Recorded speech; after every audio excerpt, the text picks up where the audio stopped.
তিনটা ইমানের তিনটা উসুল, ইমানের তিনটা মূলনীতি। কবরের পরীক্ষা পাশ করে ফেললে তো আমি সব পাস। তাহলে ওই পরীক্ষাটার প্রস্তুতির জন্য কোনো গাইড সাজেশন আমরা বাজারে দেখি না। দেখবেন এসএসসি পরীক্ষার গাইড আছে, এইচএসসি পরীক্ষার গাইড আছে, বিসিএস পরীক্ষার গাইড, সব পরীক্ষার গাইড আছে না? কবরের পরীক্ষার গাইড কোথাও দেখছেন? কোথাও দেখছেন যে কবরের পরীক্ষার কোচিং করানো হয়? এরকম দেখছেন? কবরের পরীক্ষার এখানে প্রাইভেট পড়ানো হয়, কোথাও ব্যানার তারা দেখছেন?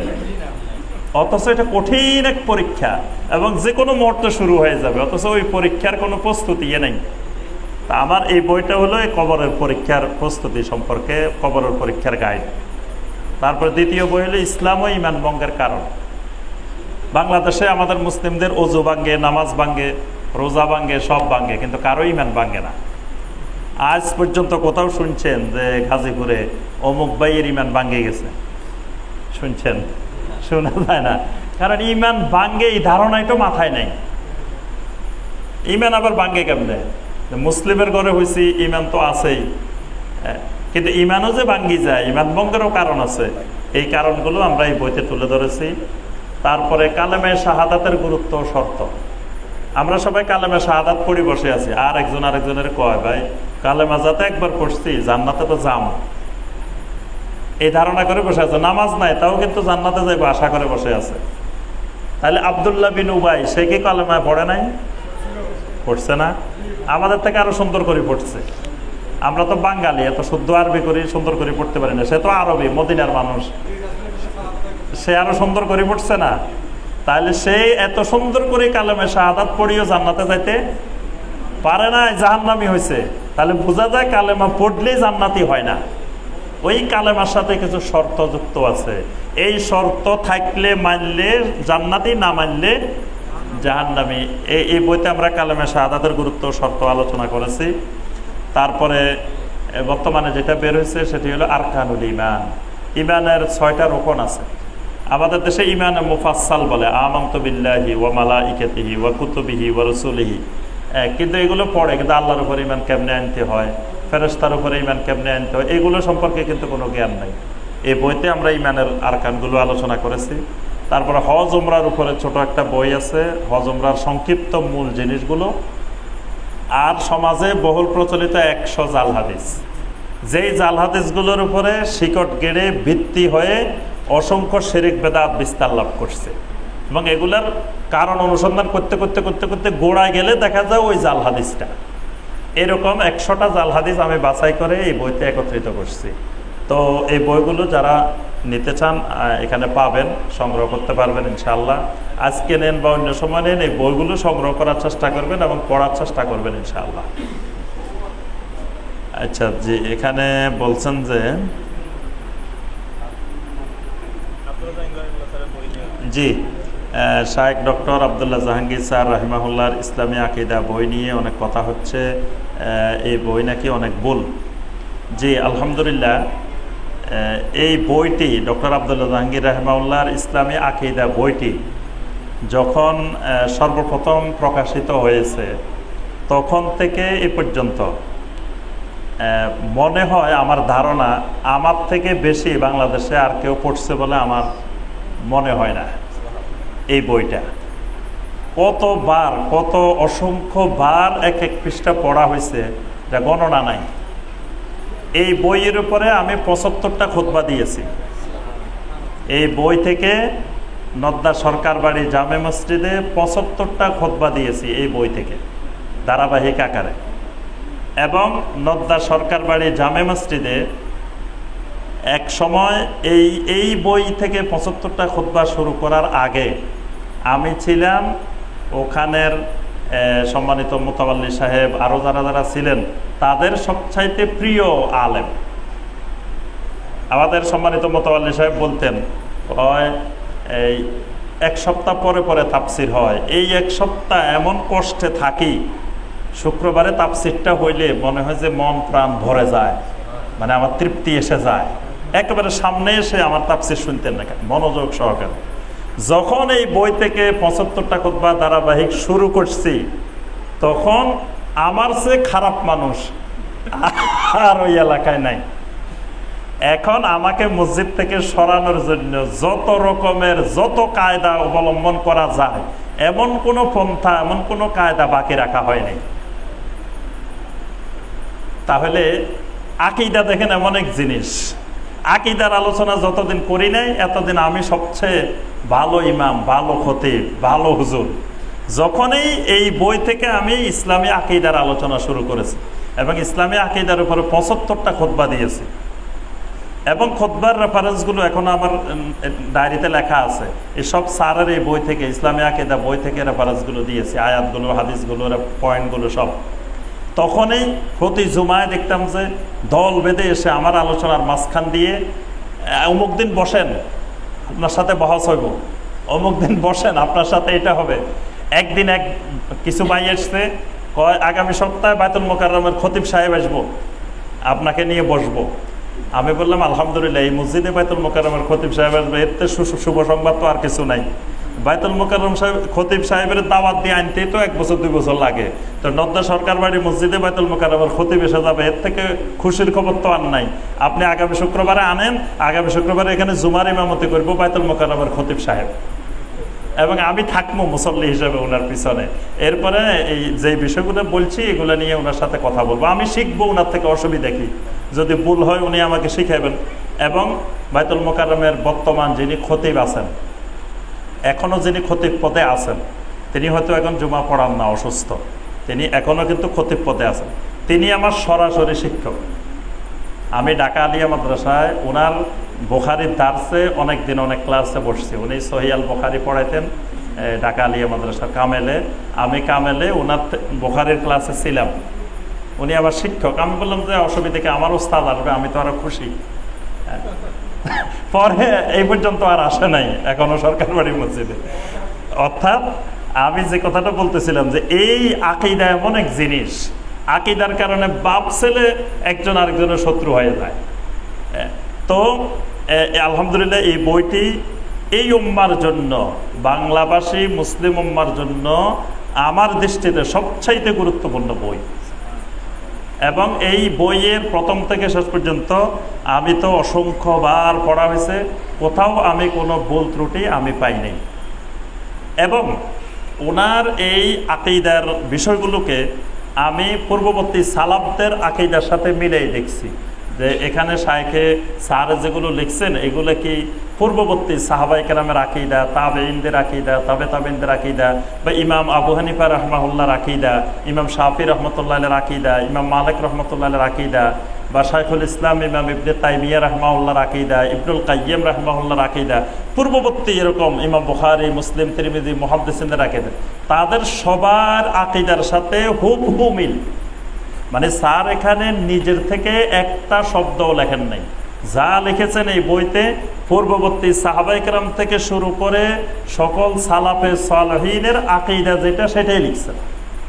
এবং এই আকীদাগুলো ইমাম আবু হানিফা রাহমাহুল্লাহর আকীদা, সেগুলোই এখানে লিখেছেন।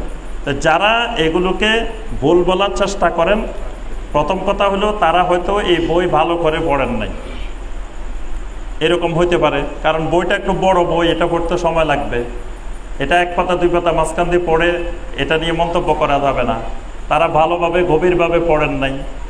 দ্বিতীয় হইতে পারে পড়েছেন, কিন্তু স্যারের এই বই লেখা আহলুস সুন্নাহ ওয়াল জামাতের আকীদার উপরে। তিনি হয়তো বিশ্বাস করেন আশায়েরা আকীদা, তিনি বিশ্বাস করেন মাতুরিদি আকীদা, তিনি বিশ্বাস করেন সুফিবাদী, ভ্রান্ত সুফিবাদী আকীদা, তিনি বিশ্বাস করেন ওয়াহদাতুল উজুদের আকীদা, তিনি বিশ্বাস করেন হুলুলের আকীদা। তো তার ওই আকীদার সাথে তো এই আকীদার গরমিল হবেই, হওয়াটাই স্বাভাবিক, কারণ এটা তো আহলুস সুন্নাহ ওয়াল জামাতের আকীদা। স্যার যেটা লিখছেন এটা আহলুস সুন্নাহ ওয়াল জামাতের আকীদা। তা আপনার আকীদা যদি এর থেকে ভিন্ন হয় তাহলে তো আপনার সাথে এটা মিলবে না। আর আপনার সাথে না মিললে যে এটা ভুল তা তো না। আমার আকীদার সাথে যদি এটা না মিলল তাই বলে যে এটা ভুল, হ্যাঁ, তাহলে বোঝা যায় যারা এই বিভিন্ন বিষয় বলতেছেন যে এই বইতে ভুল আছে, এই বইতে এই সমস্যা, এই বইতে সে সমস্যা। তো স্যার রাহিমাহুল্লাহ যতদিন জীবিত ছিলেন তখন তার সাথে বসলেন না কেন? তখন এই বই নিয়ে তো বসা যেত যে আপনার এই বইতে এই ভুল আছে, আপনি ভুলগুলো সংশোধন করেন। ছাত্র লেখার পরে আলহামদুলিল্লাহ আর অনেক বছর জীবিত ছিলেন এই বই প্রকাশের পরেও, কিন্তু তখন কেউ কোনো কথা বলেন নাই। কিন্তু এখন বিভিন্নজন বিভিন্ন বিষয় বলতেছেন, তা আল্লাহ পাক সবাইকে বোঝার তৌফিক দান করুন। আলহামদুলিল্লাহ এটা আরও যত বিরোধিতা হবে তত ভালো, এটা সফল, এটা একটা সফলতা। কারণ বিরোধিতা হওয়ার দ্বারা মানুষের মধ্যে জাগরণ তৈরি হবে, মানুষ বুঝতে চেষ্টা করবে যে এটাতে কী ভুল, আসলে কি, এটা একটু উল্টাই দেখি, এটা একটু বোঝার চেষ্টা করি, তখন আলহামদুলিল্লাহ মানুষের কাছে বিশুদ্ধ আকীদা পৌঁছে যাবে ইনশাআল্লাহ। আসলে আব্দুল্লাহ জাহাঙ্গীর রাহিমাহুল্লাহ তিনি যে বইগুলো লিখেছেন, তো অন্তরের অবস্থা আল্লাহ সুবহানাহু ওয়া তাআলা ভালো জানেন, কিন্তু আমরা তার নিকটে সোহবতে থেকে যা দেখেছি, তিনি পরিপূর্ণ এখলাসের সাথে বইগুলো লিখেছেন। তার দাওয়াতের কাজগুলো ছিল পরিপূর্ণ এখলাসের সাথে। ওই এখলাসকে আল্লাহ রাব্বুল আলামিন কবুল করছেন, এবং এইটা একটা ওনার কারামত। এই যে তার বই নিয়ে আলোচনা পর্যালোচনা, উনি দুনিয়া থেকে চলে গেছেন, তার বই বাংলাভাষীদের মধ্যে এত বেশি প্রচার প্রসার লাভ করছে, এবং বাংলাভাষী মুসলিম ভাই বোনেরা এত বেশি তাকে গ্রহণ করছেন, বাংলাভাষী আলেমদের মধ্যে এরকম সহজে দেখা যায় না। এবং এই বইয়ের উপরে বর্তমানে যে আলোচনা পর্যালোচনা, যে পড়াশোনা গবেষণা চলতেছে, এটা তার একটা কারামত। আল্লাহ পাক তার ইখলাসকে কবুল করছেন, এই জন্যই আজকে আলহামদুলিল্লাহ এই পর্যায়ে এসেছে। আল্লাহ পাক তাকে জান্নাতুল ফেরদাউসের উচ্চ মাকাম দান করুন। আমি প্রতি রাকাতে শুধুমাত্র সূরা ইখলাস 3 বার পড়তে চাই না, পড়া যাবে না। কারণ যেই সাহাবীর ব্যাপারে হাদিস এসেছে তিনি সূরা আল ইখলাস পড়তেন, তিনি সারা বছর পড়তেন এমন না, তিনি হয়তো ওই সফরে ছিলেন, ওই সফরের মধ্যে পড়ছেন, অথবা তিনি অন্য সূরাও পড়তেন, সাথে সূরা আল ইখলাস পড়তেন। তিনি খালি সব রাকাতে 3 বার সূরা আল ইখলাস, এইভাবে যদি নির্দিষ্ট করে নেন যে প্রতি রাকাতে 3 বার করে সূরা আল ইখলাস পড়ুন, এটা বেদাতে পরিণত হবে। যেটা নবী সাল্লাল্লাহু আলাইহি ওয়াসাল্লাম নির্দিষ্ট করেন নাই, সেটা আমভাবে নিজের জন্য নির্দিষ্ট করেন নেওয়া, সেটা বেদাত। যাতায়াতের অর্থ জাকাতের অর্থ কি খাতে ব্যয় করা যাবে? যে জাকাতের অর্থ 8টা খাত আল্লাহ সুবহানাহু ওয়া তাআলা নির্দিষ্ট করে দিয়েছেন সূরা তাওবার 60 নম্বর আয়াতে। আল্লাহ পাক বলেছেন ইন্নামাস সাদাকাতু লিল ফুকারা, ফকিরের জন্য, ওয়াল মাসাকিন, মিসকিনের জন্য। ফকির আর মিসকিনের মধ্যে পার্থক্য আছে। ফকির আর মিসকিন একই না বেশ কম আছে? আচ্ছা বলেন তো দেখি কি বেশ কম আছে? হ্যাঁ,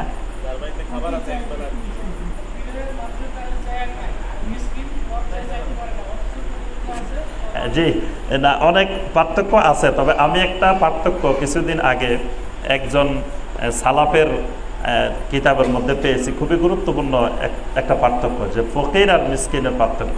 তিনি বলছেন যে ফকির হলো যার কাছে এমন পরিমাণ সম্পদ আছে যেই সম্পদ দিয়ে 6 মাসের কম চলতে পারে, 6 মাসের কম। আর মিসকিন হলো যার কাছে এমন সম্পদ আছে যার সম্পদ দিয়ে 6 মাসের বেশি চলতে পারে, কিন্তু 1 বছর চলতে পারে না। জাকাত হয় বছরে একবার, 1 বছর পরে একবার জাকাত হয়।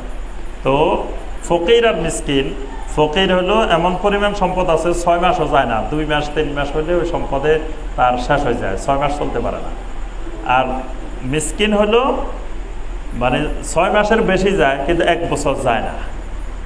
এটা কিন্তু একটা মৌলিক পার্থক্য। মানে অর্থাৎ ফকিরের মিসকিনের চাইতে ফকির আরও নিঃস্ব, ফকির বেশি নিঃস্ব, তার চাইতে মিসকিনের অবস্থা আর একটু ভালো। তা আল্লাহ পাক এই 2 শ্রেণীকে জাকাত দিতে বলছেন। তারপরে বলছেন ওয়াল আমিলিনা আলাইহা, জাকাত আদায়ের কাজে যাদেরকে নিয়োজিত করা হয় সে কর্মচারীরা।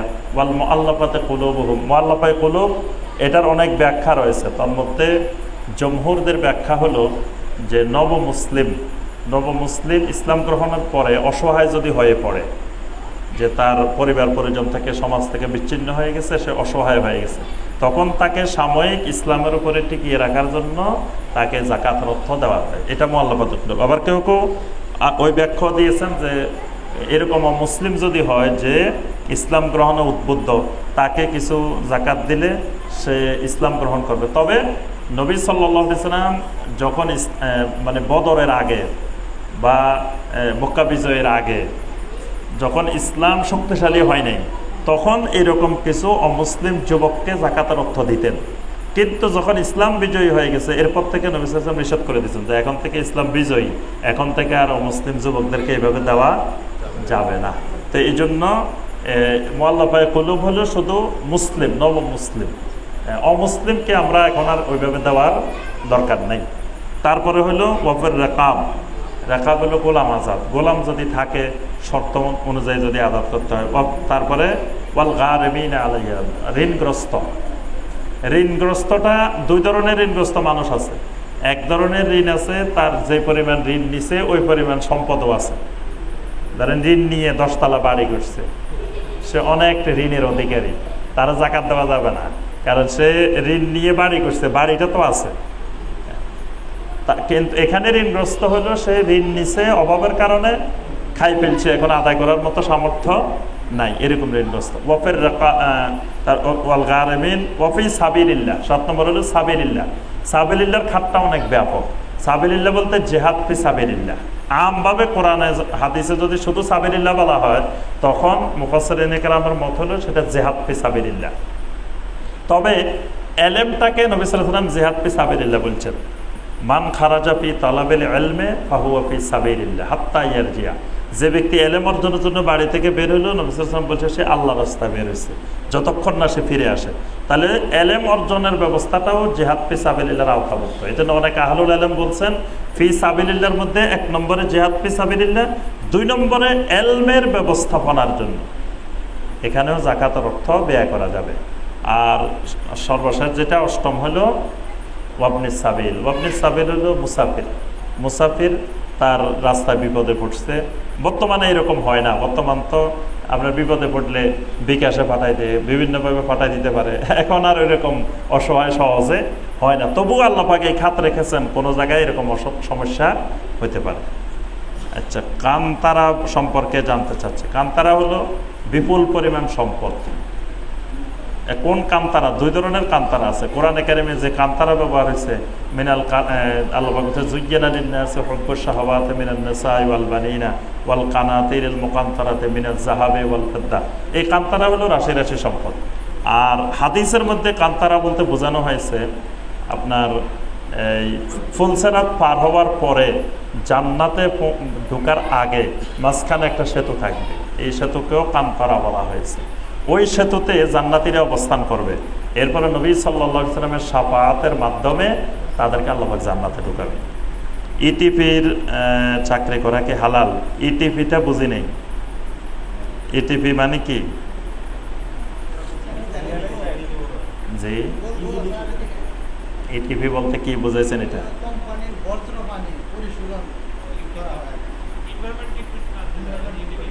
জি জি জি, মানে বর্জ্য পানিগুলো বের করা।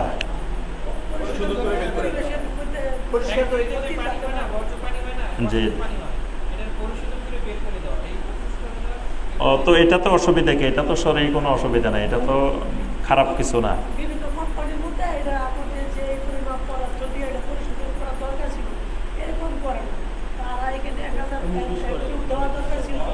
জি, যদি 19-20 করে বা এলোমেলো করে সেটা তো হলো প্রতারণা, কিন্তু মৌলিক কাজটা তো হারাম না, কিন্তু প্রতারণা করা হারাম।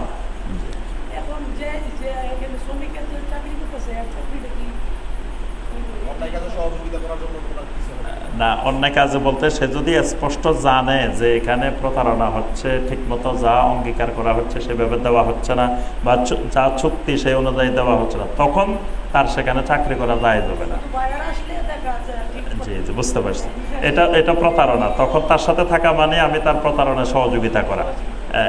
কিন্তু এমনি যদি আমি না জানি বা আমার অগোচরে বা মানে ধারণা করে সিদ্ধান্ত নেওয়া যাবে না। যদি নিশ্চিত হই যে আমি এখানে ধোঁকা আছে, প্রতারণা আছে, চুক্তির সাথে বাহ্যিক অবস্থার মিল নেই, তাহলে করা যায় যাবে না। আসলিগতভাবে জায়েজ। আচ্ছা, 2 কাঁধে 2 ফেরেশতা ছিল, কারণ এক ভাই বলে রাসূল সাল্লাল্লাহু আলাইহি ওয়াসাল্লামের গুনাহ ছিল না, ফেরেশতার কি দরকার? জি, একটা জিনিস খেয়াল রাখতে হবে যে যে জিনিসগুলো গায়েবী বিষয়, এলমে গায়েবের বিষয়। তো এলমে গায়েবের বিষয় আল্লাহ পাক যেভাবে বলবেন আমাদের কাজ হলো শুধু ওইভাবে বিশ্বাস করা। এগুলো নিয়ে চিন্তা করা, গবেষণা করা, ফিকির করা, এগুলো আমাদের কাজ না। এগুলো করলে আপনি সঠিক রাস্তা থেকে বিচ্যুত হয়ে যাবেন। তো নবী সাল্লাল্লাহু আলাইহি ওয়াসাল্লাম বলছেন আমাদের কাঁধে ফেরেশতা থাকে, আল্লাহর পক্ষ থেকে নিযুক্ত আছে, তারা এগুলো লেখেন। কোরআনে কারিমে আল্লাহ পাক তাদেরকে কেরামান কাতিবিন, সম্মানিত লেখকবৃন্দ বলছেন। এই সম্মানিত লেখকবৃন্দ, তো নবী সাল্লাল্লাহু আলাইহি ওয়াসাল্লামের সম্মানিত লেখকবৃন্দ নবী সাল্লাল্লাহু আলাইহি ওয়াসাল্লামেরও ছিল। সকল মানুষের যেমন থাকে নবী সাল্লাল্লাহু আলাইহি ওয়াসাল্লামেরও ছিল। আর গুনাহ না থাকলে গুনাহ লিখবে না, গুনাহ লিখতে তো তারা বাধ্য না। আমার গুনাহ নাই, তাও কি জোর করে কেরামান কাতিবিন গুনাহ লিখতে হবে? তো নবী সাল্লাল্লাহু আলাইহি ওয়াসাল্লামের গুনাহ ছিল না, গুনাহ লেখে নাই। নবী সাল্লাল্লাহু আলাইহি ওয়াসাল্লামের ভালো আমল তো ছিল, ভালো আমল লিখছেন। আর একজন গুনাহ লেখে, একজন ভালোটা লেখে, এরকম কোনো বর্ণনা হাদিসে আসে না। তারা সম্মানিত লেখক, আল্লাহ বলছে সম্মানিত লেখক। নবী সাল্লাল্লাহু আলাইহি ওয়াসাল্লাম বলছেন যে তারা বান্দা যে আমলগুলো করে, কাজগুলো করে, এগুলো তারা লিখে। তো কে ভালোটা লেখে কে খারাপটা লেখে এটা তো নবী সাল্লাল্লাহু আলাইহি ওয়াসাল্লাম বলেন না। দুইজনেই ভালোটা লিখতে পারে, দুইজনেই আবার খারাপটাও লিখতে পারে। এটা এর সার্বিক ব্যবস্থাপনা আল্লাহ সুবহানাহু ওয়া তাআলা জানেন। আচ্ছা, এখানে কিছু আলেমের নাম লিখেছেন। তো এইভাবে আসলে এগুলাকে বলা হয় এলমুল জারহে ওয়া তা'দিল। এলমুল জারহে ওয়া তা'দিল অনেক কঠিন সাবজেক্ট। এলমুল জারহে ওয়া তা'দিল মানে আপনি একজন দায়ী বা একজন আলেম সম্পর্কে আপনি জনগণকে অবহিত করবেন যে তার আকীদা বিশুদ্ধ কিনা, তার মানহাজ বিশুদ্ধ কিনা, তার থেকে এলেম নেওয়া যাবে কিনা, এটা আপনি অবহিত করবেন। তো এটা সব আলেম যদি করতে থাকে তখন সমাজে ব্যাপক আকারে ফিতনা ছড়াই পড়বে। তখন সে বলবে যে ডক্টর ইমাম হোসেন থেকে নেওয়া যাবে না, তার আকীদা মানাজ ঠিক নেই। আমি বলবো যে অমুকের ঠিক নেই, আমি বলবো যে অমুকের ঠিক নেই। এটা সমাজে ব্যাপক আকারে বিপর্যয় সৃষ্টি করে। এজন্য এই কাজটা যুগে যুগে এই কাজ তবে করতে হবে, কিন্তু এই কাজটা সবাই করবে না। এই কাজটা বিশিষ্ট বা সিনিয়র যারা দায়ী থাকবেন তারা করবেন। আর এই কাজ করতে হলে আরও অনেকগুলো কাজ আছে, তার সম্পর্কে আমার বিস্তারিত জানতে হবে। তার সম্পর্কে সঠিক না জেনে আমি যদি একটা মন্তব্য করে দিই, এটার জন্য আল্লাহর কাছে জবাব দিয়ে করা লাগে। জটিল কাজ, এই কাজ করতে যায় নিজে জাহান্নামী হওয়া যাবে না। আর সবসময় নিজের চিন্তা করতে থাকে, আরেকজনের চিন্তা করাচ্ছে, নিজের চিন্তা করা বেশি জরুরি। তো এই জন্য আমি এই কাজটা করি না, এই জারহে ওয়া তা'দিলের কাজটা করি না। জারহে ওয়া তা'দিলের কাজ আমাদের কোনো শায়েখেরা আলহামদুলিল্লাহ যারা অনেক সিনিয়র, যারা অনেক বিজ্ঞ, যারা এগুলো খোঁজ খবর রাখেন কোনো আলেম সম্পর্কে, দায়ী সম্পর্কে, তারা এটা জারহে ওয়া তা'দিল করেন। তারা কিন্তু নাম ধরে ধরে বলেন যে অমুকের আকীদা বিশুদ্ধ না, অমুক আলেম থেকে আপনারা এলেম নেবেন না, তার থেকে সতর্ক থাকবেন। যেহেতু আমি এই বিষয়ে স্টাডি করি না, খোঁজ খবর নিই না, তাদের সম্পর্কে বিস্তারিত জানি না, এজন্য আমি এই জারহে ওয়া তা'দিলের কাজটা আমি করি না। কিন্তু এই কাজটা করা গীবত না যদি আমি সঠিকভাবে করি, যা থেকে সতর্ক করি। কারণ ইমাম বুখারী রাহিমাহুল্লাহ কত বড় বড় মুহাদ্দিস, তাদের কাছ থেকে হাদিস নেন নাই, এলেম নেন নাই। তারপরে অনেক রাবিদের ব্যাপারে সতর্ক করছেন যে যারা এই যে বিভিন্ন জাল হাদিস বর্ণনাকারী, তারপরে বিভিন্ন দঈফ হাদিস বর্ণনাকারী রাবিদের বলছেন যে অমুকের হাদিস জাল, অমুকের হাদিস, তারা যাদের নাম বলছে এরাও কিন্তু বড় বড় আলেম ছিল, বড় বড় মুহাদ্দিস ছিল। তো তারা তাদের সমালোচনা করেছেন না, তাই কি গীবত হয়েছে? এটা সমালোচনা না করলে সাধারণ মানুষ বুঝতে পারে না। অনেক সময় সাধারণ মানুষ অনেকে আছে পাগড়ি বড় দেখলে বড় হুজুর মনে করে, দাড়ি বড় দেখলে বড় হুজুর মনে করে, তারপরে আপনার নুরানি চেহারা দেখলে, সুন্দর চেহারা দেখলে হুজুরের কি নুরানি চেহারা, বাস এবার হুজুর যা কয় বিষ খাওয়াইলেও খাই ফেলায়, নুরানি চেহারা দেখে পাগল হয়ে গেছে। মানে সঠিক বোঝার মতো অনেক ভাইয়েরই জ্ঞান কম। দেখবেন মাহফিলের মধ্যে যে বিভিন্ন রং বেরঙের ড্রেস গায়ে দিয়ে বিভিন্নভাবে নাচানাচি করে জিকির করতেছে। এই যে নাচানাচির জিকির যে বেদাত, এটা যে ইসলামে নাই, এটার জন্য কি বড় পণ্ডিত হওয়া লাগে নাকি? এটা তো একটা সাধারণ মুসলিমও বুঝতে পারে। আল্লাহ রাসূল সাল্লাল্লাহু আলাইহি ওয়াসাল্লাম সাহাবীরা কি এরকম গান গায়ে গায়ে নাচে নাচে জিকির করছে নাকি?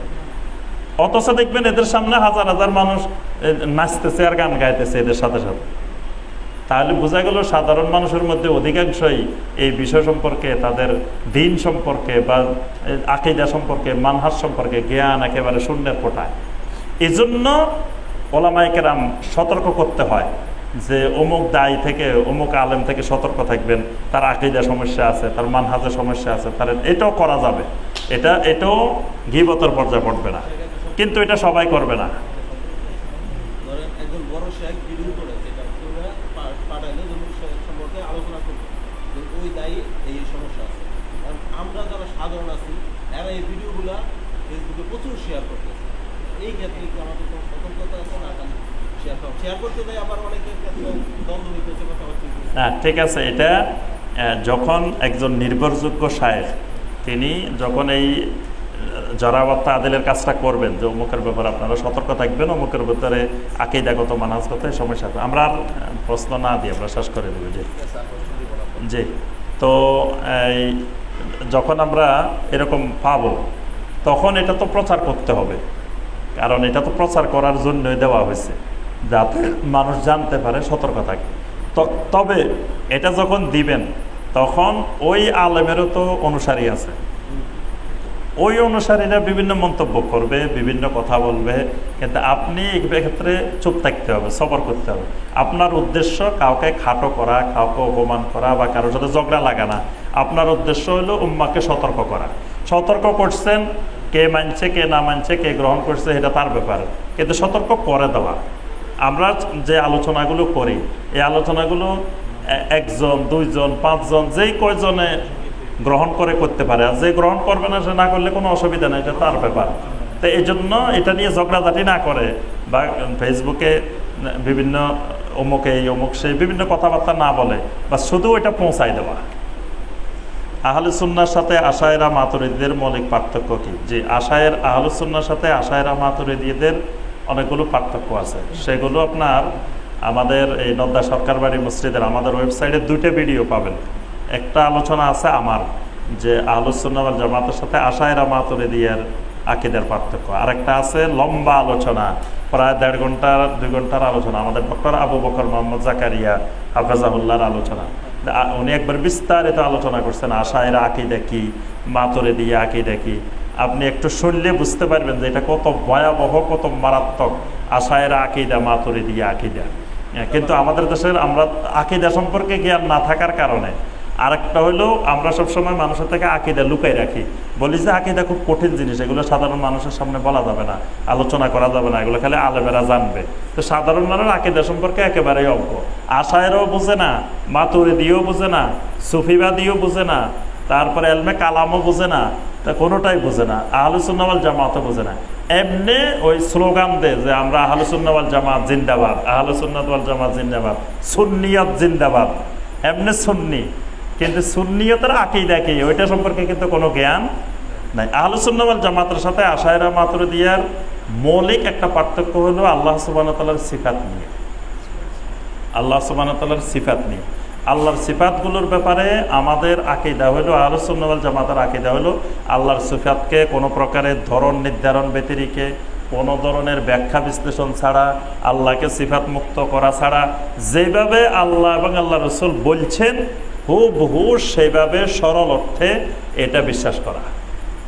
এটা হলো আল্লাহর সিফাতের ব্যাপারে আমাদের আকীদা। কিন্তু আশায়েরা মাতুরিদী এখন কিছু কিছু আকীদার ব্যাপারে তারা ব্যাখ্যা করে না, আবার কিছু কিছু আকীদার ক্ষেত্রে তারা ব্যাখ্যা করে। তো ওই ব্যাখ্যার কারণে আমাদের দেশের মুসলিমের আকীদা আর আরবের একজন মুসলিমের আকীদা বেশ কম আছে দেখবেন। আর বাংলাদেশের একজন মুসলিমকে জিজ্ঞেস করেন আল্লাহ কোথায়, যে উত্তরটা পাবেন, আরবের একজন মুসলিমকে জিজ্ঞেস করেন উত্তর ভিন্ন। তারপরে আপনি জিজ্ঞেস করবেন যে আপনার আল্লাহ সুবহানাহু ওয়া তাআলার আরও বিভিন্ন সিফাতের ব্যাপারে, যে আল্লাহর আরশে আরোহণের ব্যাপারে বা আরও বিভিন্ন বিভিন্ন বিষয়ে, তখন দেখবেন যে এখানকার উত্তর আর আরবের একজন মুসলিমের উত্তরে বেশ কম হয়ে যায়। কারণ কি, এখানকার মুসলিমটা আশায়েরা মাতুরিদী আকীদার কারণে, আল্লাহর সিফাতের ব্যাখ্যা করার কারণে তার আকীদার শাখা প্রশাখায় ভিন্নতা এসে গেছে। আর এখানকার মুসলিমটা আকীদা গ্রহণ করছে এলমে কালাম থেকে, আকীদার বই থেকে না। এলমে কালাম ইসলামে জায়েজ নাই। আরেকটা আলোচনা করলে আপনারা আরও বিস্তারিত বুঝতে পারতেন, সেটা আরেক চ্যাপ্টার আলোচনা, সেটা হলো আহলুস সুন্নাহ ওয়াল জামাতের আকীদার কিছু মানহাজ আছে। এই মানহাজের সাথে আশায়েরা মাতুরিদী আকীদার মানহাজের পার্থক্য আছে। আহলুস সুন্নাহ ওয়াল জামাতের কাছে আকীদার মূল উৎস হলো 2টা। আহলুস সুন্নাহ ওয়াল জামাতের কাছে আকীদার মূল উৎস হলো 2টা, আল্লাহর কোরআন আর নবী সাল্লাল্লাহু আলাইহি ওয়াসাল্লামের সহিহ হাদিস। এমনকি নবী সাল্লাল্লাহু আলাইহি ওয়াসাল্লামের সহিহ হাদিস যদি খবরে ওয়াহিদও হয়, সেইটাও আহলুস সুন্নাহ ওয়াল জামাতের কাছে গ্রহণযোগ্য। কিন্তু আশায়রা মাতুরিদিয়াদের কাছে আপনার উৎস দুইটা না, আকীদার উৎস আরও বেশি। সেখানে আপনার এই কাশফ, স্বপ্ন, এলকা, এলহাম, আরও বিভিন্ন কিছু আপনার আকীদার উৎস, যুক্তি, আকল। হ্যাঁ, তো এখানে যখন আরও কিছুকে একত্রিত করা হয় তখন দেখা যায় যে এই পার্থক্যগুলো দেখা দেয়। এই গত শুক্রবারের আগের শুক্রবারে আমার উত্তরা 11 নম্বর সেক্টর মসজিদে জুমার পরে একজন মুসল্লি এসে আমাকে বলতেছেন যে হুজুর, আপনি মাস্ক পরছেন কেন? আল্লাহ রসুল মাস্ক পরতে নিষেধ করছেন, আল্লাহ রসুল এইভাবে দূরে দূরে দাঁড়াতে নিষেধ করছেন, আল্লাহ রসুল বলছেন অমুক দোয়া উনি অনেকগুলো দোয়া বলছেন, এগুলো পড়লে করোনা চলে যাবে। তা আমি বললাম যে এই যে কথাগুলো বলছেন আল্লাহ রসুল এটা নিষেধ করছে, এটা নিষেধ করছে, এটা করতে বলছে, পাইছেন কোথায়, কেমনে জানলেন যে আল্লাহ রসুল বলছে? কয় আল্লাহ রসুল স্বপ্ন যুগে বলছে। আল্লাহ রসুলের সাথে ডাইরেক্ট যোগাযোগ, উত্তরা বসে আল্লাহ রসুলের সাথে সরাসরি যোগাযোগ, আল্লাহ রসুল তার স্বপ্ন যুগে সব বলে দিছে। দেখেন, এবার তার আকীদার সাথে, তার চিন্তাধারার সাথে আমার কিয়ামত পর্যন্ত আর মিলবে না। কারণ আমি নবী সাল্লাল্লাহু আলাইহি ওয়াসাল্লাম কিছু বললে আমি খুঁজি সহিহ আল বুখারীতে, সহিহ মুসলিমে, মুয়াত্তা ইমাম মালিকে, তিরমিজি, নাসাইতে। আর উনার তো এগুলো কোনোটারে দরকার হয় না, উনার ডাইরেক্ট যোগাযোগ, সরাসরি কানেকশন, আল্লাহ রসুল বলে দিয়েছে বাস। তাহলে আপনার যখন আকীদার উৎস হবে কোরআন সুন্নাহ, তখন আকীদা হবে একরকম। আকীদার উৎস যখন আরো বেড়ে যাবে তখন কিন্তু আকীদা হয়ে যাবে আরো বিভিন্ন রকম। আহলুস সুন্নাহ ওয়াল জামাত কখনো আকলকে গ্রহণ করে না আকীদার ক্ষেত্রে, কিন্তু আশায়রা মাতুরিদিয়া আপনার আকলকে গ্রহণ করে। আরও অনেকগুলো মৌলিক পার্থক্য আছে। আপনার এই তাওহীদের যে আলোচনা করলাম, তাওহীদের আলোচনা আমরা যে তাওহীদ বুঝছি, আপনার সুফিবাদী আকীদার দৃষ্টিতে আপনার তাওহীদ এরকম না। সুফিবাদের দৃষ্টিতে তাওহীদ হলো শুধু আল্লাহর জাতের ভিতরে তাওহীদ, আল্লাহর সিফাতের মধ্যে, আল্লাহর এই ইবাদতের মধ্যে আল্লাহর তাওহীদ লাগে না। মানে আল্লাহর জাতের মধ্যে, মানে আল্লাহ নিজে এক, আল্লাহ একক সৃষ্টিকর্তা, আল্লাহ একক পালনকর্তা, আল্লাহ একক রিজিক দাতা, এগুলা ঠিক আছে, এগুলা তাওহীদ।